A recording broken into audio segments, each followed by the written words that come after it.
siz o'z ko'zingiz bilan ko'rib keldingiz, qiz navarangizni tashlab keldingiz. Xarajatlari ham salgan bir xilda O'zbekistonniki bilan. Arzon bo'lsa arzon, lekin qimmat emas. Allohga shukr, bir yilda navaram hamma narsani o'rganib, bizga yerda apartamentlar olib, bo'ldi xolajon vizasi chiqdi deb turibdilar. Bilet olavering deb. Qiz navaram ishonib o'sha yerga tashlab kelgandim. Mana 1 yil bo'ldi. Juda ham xursandman. Xudo xolasa keyingi yil ham boraman-da, mana nasib qilgan ekan. Bu safar ana o'qishga ketyapman. Bu safar ishimiz o'tgangi safargidan ham oson bitdi. Sayohat desangiz, Allohim o'zi rizqingizni yetkazar ekan. Bolalar, nabiralar, farzandlar qiziqdimi? Albatta ularga to'siq bo'lish kerak emas. Bugun Malayziyaga bir oiladan 7 kishini jo'natyapmiz. Endi so'raymiz, nima uchun aynan ular ketishayotganliklarini.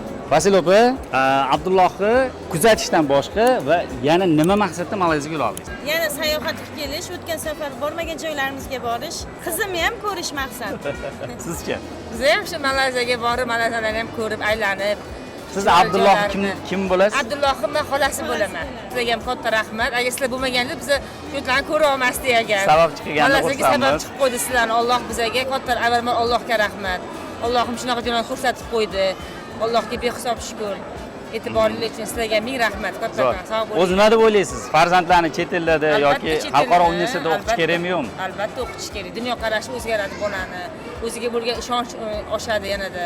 Endi Abdulloh o'zidan so'raymiz, nima uchun aynan shu davlatda o'qishni tanladilar? Abdulloh, Assalomu alaykum. Ismim Abdulloh. Opam borganlarida menga rosa qulayliklarni aytdilar. Keyin u davlatda bor o'qisa, boshqa joylarga ham bemalol abrot qilsa bo'lar ekan, o'zgartirsa bo'lar ekan. Birinchidan shu qulayliklari bor ekan. Keyin narx-navolar yaxshi ekan. Keyin xavfsizlik bo'yicha ham ancha komfortroq ekan. musulmon davlat. Ham musulmon davlat.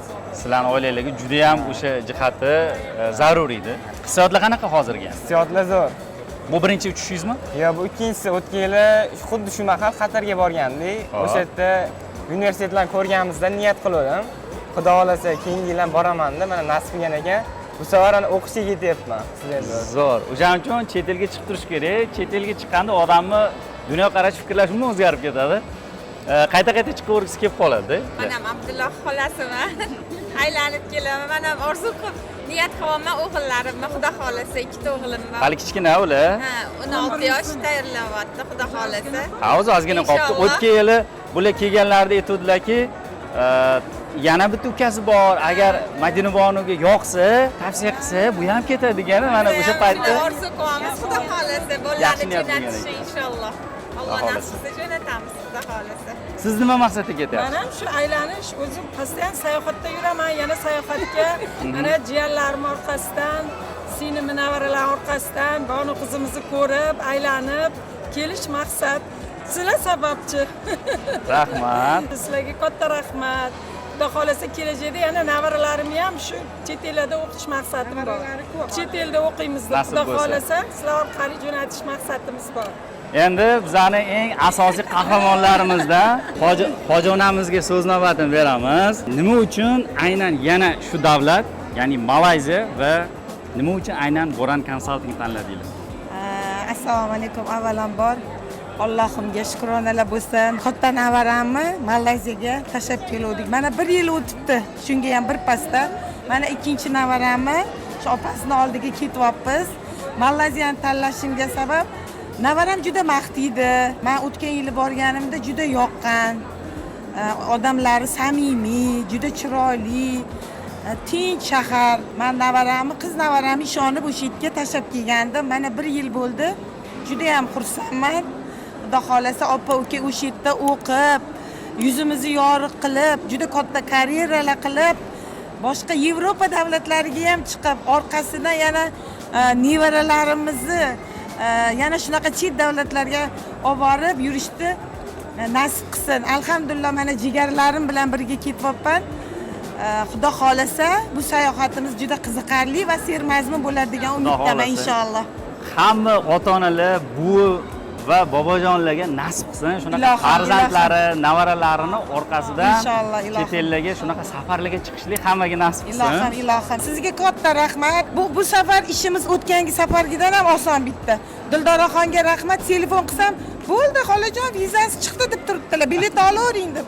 Voy dedikda darrov borib viza olib bilet olib mana ketyapmiz, alhamdulillah, Allohga shukr. Biletlarni, yoqdagi mehmonxona bronlarini qilishda kim yordam berdi? Mana nevaram, Allohga shukr, 1 yilda nevaram hamma narsani o'rganib, bizga yerda apartamentlar olib, taksilargacha bron qilib, juda katta yordam berdi. Bemalol ketyapmiz, alhamdulillah, o'sha yerda nevaram kutib oladi. Madina Bonuni o'qishlari yaxshimi? O'zi gaplashganda qanaqa? Allohga shukr. Madina Bonu mana kecha 2 kun, 3 kun ichida 4 ta 5 ta imtihonini topshirib oldi biz borishimizgacha. Yana avgustgacha o'qishi davom etadi. Uni o'qishi qiyinroq, chunki uni kuchi ukasiga nisbatan nimasi balandroq. Til nima jihatidan ham hozir Xitoy tilini o'rganyapti, arab tilini o'rganyapti, Malayziya tilini o'rganyapti, dugonalar orttirib. Ishlayaptilarmi yana? Onlayn ishga harakat qilyapti. Endi qiz bolaga ishlashga 1-kursda otasi ruxsat bermadilar. Birinchi navbatda o'qish dedilar. Xudo xolasa mana ishlarini, o'qishlarini yo'lga qo'yib oldi. Bir gaplashganimizda aytdingizki, ingliz tili bo'yicha ustozlik qilish uchun sertifikat oldi. Sertifikat oldi. Hozir Yevropa davlatiga rezume topshirib qo'ygan. Rezume deydimi? O'shani javob kelsa, ishga xudo xolasa onlayn ishlaydi. Zo'r. Sizlarga ham nasib qilsin, shunaqa navaralarning orqasidan Yevropalarga, chet davlatlarga chiqishi hammaga nasib qilsa, ilohim. O'tgan yili nima uchun borgandingiz? Bu yil nima uchun ketyapsiz? Endi o'tgan yili navaramni olib bordim, o'sha shart-sharoitni ko'rish uchun. Qiz bola bo'lganligi uchun Qiz bola bo'lgani uchun hozir. Bu yil endi navaramni ko'rib kelaman, yana qiz navaramni. Bahona tayyor, pensiya bor. Yotoqxonalarini ko'raman. Ham sayohat ko'rmagan joylarimiz ko'p. Siz aytgan joylarga bormaganmiz bultur. Xudo xolasa bu yil mana jigarlarim bilan boramiz. O'tgan yili Madina Bonuni qo'yishga borganlarida universitetda bo'lib, bular ancha vaqtini o'tkazib qo'ydilar va sayohatga vaqtlari bo'lmadi. Bu gal alohida sayohat uchun ham borishyapti. Xudo xolasa ko'p kunga olganmiz. Xudo xolasa 2 haftada shu sayohatlarni birga jigarlar bilan qilamiz. Buncha kishi ketyapsizlar, qimmat bo'lib ketmayaptimi?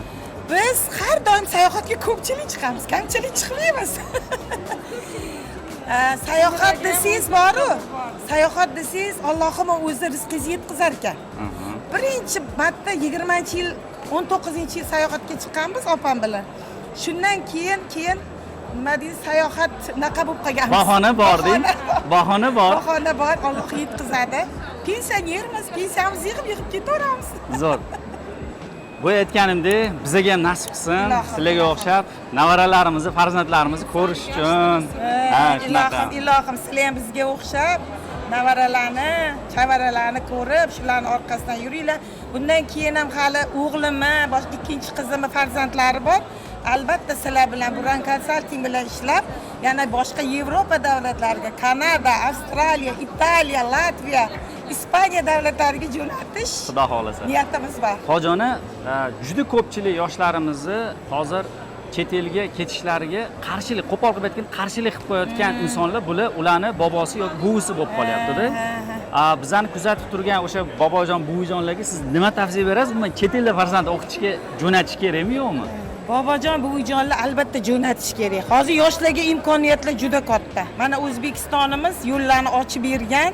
Bemalol yoshlar chet davlatlarda borib o'qib, juda katta imkoniyatlarga, juda katta karyeralarga ega bo'lib, O'zbekistonimizni bundan-da gullab yashnash uchun o'z qissalarini qo'shsa, bundan-da nima bo'lmaydi. Albatta jo'natish kerak. Ular xavfsizlikdan qo'rqishadi.